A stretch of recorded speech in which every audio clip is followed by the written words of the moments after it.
Welcome back for another video. I'm Eharbad, and in today's video, it is the Bambus Fourleaf Fusion. It has begun. It actually started yesterday. Today is Friday.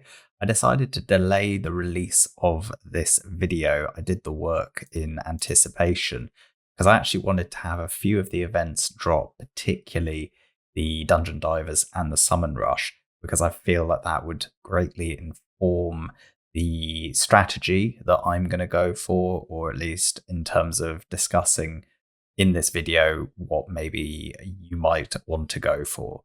So first up, let's jump into the Dungeon Divers, and we're seeing 3,700 points in a 3-day event. We know from previous experience this is a lot of points. It is quite challenging to get done. If you use the general rule of thumb, if you're running dungeons, expect around 0.7 energy per point. So we're looking at nearly 5,300 energy over 3 days. This is a lot of energy. We do not get that much, even if you have, the good Doom Tower energy nodes to come. Even if you've been saving some refills, like it's quite a lot, and you probably will end up having to dip into gems. Also, there's really nothing else along the way. All of the rewards up to 3,700 looking pretty weak. Now, if we jump over to the Summon Rush, it's more bad news. Unfortunately, the rare at 2150 is pretty standard. Nothing wrong with that. I think we're used to that. We've become, immune or whatever to these kind of things. But the epic at 5,400, this is pretty egregious. It's pretty painful. You're looking at just shy of 11 sacreds to pick up that epic. Yes, you can use other shards. The primal shard is worth 200 points, but we know there aren't many of those in the game. Voids at 120 is also a possibility, but personally, it's not the best time to be pulling void shards. If you don't have that many sacreds, then yes, you might want to supplement it with a void here or there. Mysteries at just 1 point a shard is also going to be quite painful. I would definitely avoid pulling ancients here. However, at only 20 points a shard, it really is not worth it at all. Now, my general premise had been that I kind of wanted to get the epic to save myself having to do other events.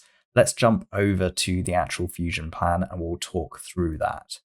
I have recreated the graphic that I tend to try and produce each time. I've kind of updated it a bit, so please in the comments let me know, do you like this professional looking graphic? I have actually provided it in the Discord. I did it yesterday. So if you do join my Discord, you will get little things like this ahead of the YouTube channel. But anyway, I digress. So my thoughts really on this plan, it's a pretty standard overall fusion. We've seen a number of these now, and they're very much, they just follow the same pattern each time. It's on the more challenging side with 3 artifact enhancements and 3 dungeon divers. It's pretty painful, but also quite common. Now, there is a big caveat to it being challenging in the respect that we can get the epic from Summon Rush. And if we do get that epic, then we can skip 4 other events. Because of the way the duplication on the rares work, we pretty much skip 4 events as we please. And what's kind of interesting here is that we have a dungeon divers in each of the other rares. So we essentially can skip each of the dungeon divers. So we'll miss out on the magic rare, one of the force rares, and one of the spirit rares by skipping all 3 dungeon divers. And then we're also able to skip one of the void rare events, either the champion chase or one of the champion training, either tournament or event. Now, my general feeling is there's not much to be gained for skipping champion chase. It's going to be during 2x ancients. I personally would be intending on pulling 2 ancients during that event. And I'm also going to be likely using the Fusion Epics during that weekend. So for me, skipping Champion Chase doesn't really seem worthwhile. And then, to be honest, Champion Training, again, the second Champion Training, I'm probably going to be ranking up the rares and epics during that. So it doesn't really seem necessarily worth me skipping the second Champion Training, particularly if that 5-day event might contain a mythical tome. I know mythical tomes not massively valuable in inverted commas right now because the chances of having a mythical champion are near zero. But as a long-term free-to-play player who tries to advocate for strategic planning amongst the player base that watches me, I will probably pick up the mythical tome if there is one in the champion training event, just because I want to be in a position where if I do get a mythical, maybe through the PvE content that they've alluded that we will be able to earn a mythical champion, or if I get extremely lucky at some point, I would like to be in a position where I am able to book out that mythical. And obviously, buying the books is not going to be an option for me. So I will probably be going for the second champion training event for all of those reasons. And then, to be honest, the first champion training also has a legendary tome. So I expect no matter what I do, I will end up doing all of the events to get the Void Rare. So if I do go for the Epic, I will end up with a spare copy of the Void Rare, which, is not necessarily a bad thing. And then lastly, I will be looking to fuse the legendary during Clan v Clan for the easy points, over here in probably Wednesday or Thursday. A couple of things to mention. Spider will end before CVC begins, so there's not much to be gained there. But the Artifact 3, that does overlap with CVC. So you may wish to do Artifact 3 during CVC for additional points, but it very much depends on your own circumstances and what your clan is seeking to achieve. Right, so if we do jump back to the game, 5,400 points. Now, it is a lot, and if you don't have enough shards, then obviously it's a non-starter. But if you do, let's have a little think about it. I would say if I were to get 5,400 points, at that point, one more sacred for a legendary tome, probably worth it. And then I would say 2 more sacreds to get a mythical tome, also probably worth it. And then another sacred shard to get an eternal soulstone, also probably worth it. So as frustrating as it is, I do have to think from my own kind of long-term account perspective. I would probably either be going to Selenia rather, at 2150, or I'd be trying to do the 7,500 points and get all of the rewards. I think once you're already at sort of roughly 5,500, the extra 2,000 points to pick up these premium rewards, unfortunately, it probably is worth it. I know that's probably not what you wanted to hear, but I have to give my opinion on it.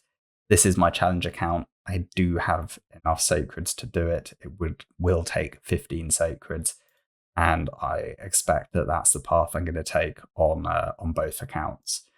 In terms of the 10x, it's not really my favorite 10x in truth. I mean, these are good nukers, but Tronda's kind of been usurped, even in Arena. And aside from Hydra Cheese, there really isn't that many places that she's that useful. Efrak is cool. I do have him on the main already. I'm not massively fussed about getting another copy of him. And on the epic side, good epics, but I don't really need them. I have them all on the main account, and on the challenge account, I already have Magnar. I don't have the other two, but I don't really need them. They're not really going to bring anything to me. I'd say personally on the challenge account, and probably for quite a lot of players in the community, getting more Hydra specialists is probably what's going to benefit more people. It is really difficult to build good kind of brutal and nightmare Hydra teams. It is quite champion locked, and I would say that would probably have benefited people more. Right, shall we quickly go and have a look at the points on the Dragon Tournament? 2250. I expect that's pretty much going to be the case across all of the dungeon tournaments. Potentially Ice Golem, they might drop it down to 1800 because Ice Golem's just hated by the community in general. But actually, personally, I quite like Ice Golem nowadays. I don't enjoy the dungeon itself, but on my main account, it's actually one of the higher value dungeons now. The gear there is actually pretty good and pretty interesting. Cursed, Provoke, the improved Retaliation, and Reflex, all fantastic sets. It really is the Hydra proving grounds of dungeons. So you've got kind of Fire Knight for kind of like solo content with the regen set, and kind of progression sets in that regard, like regen and stun sets are fantastic for kind of critical faction war and Doom Tower progression. And then you got Savage for arena. So you kind of got Fire Knight as that late game dungeon. But I would say actually as an end game dungeon, probably Ice Golem's actually overtaken Fire Knight in some ways, at least in my opinion. But anyway, and then on the champion training side, like I already mentioned, Legendary Tome there.